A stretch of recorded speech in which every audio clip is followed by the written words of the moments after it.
And now we're back with Sir Jason Juliano, ang president ng FBAM. Sir, nandito pala tayo sa president ng Bowlers Association. No? Filipino Bowlers Association in Milan. Wow. Kasi dalawa yan eh. Yung isa, Filipino Bowlers of Milan, FBAUM. Kami Kaya FBAUM. pala parehas yung naririnig mo.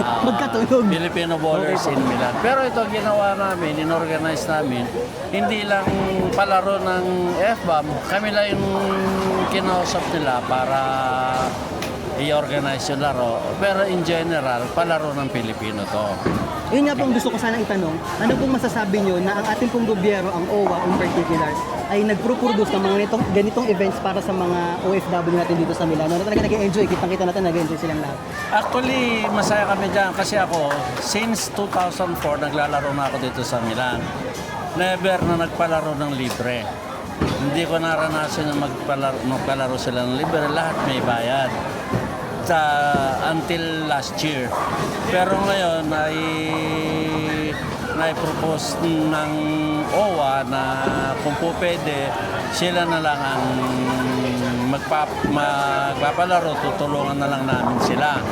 Tsaka libre po uniform natin. Libre uniform, may kahit paano, may konting pagkain, libre yung pista. Libre yung pista.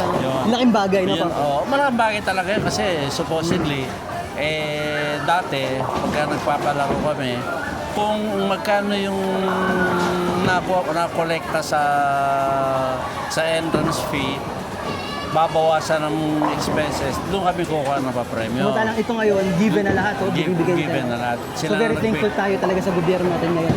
May mga ganito. Of course, yes, especially sa Consul General, sa Consul at saka sa OWA. Dahil sila yung nag-propose na sabi ko nga, ganito gagawin natin, ito papremyo, ito. Sabi na baka po pwedeng sagot na ng OWA lahat.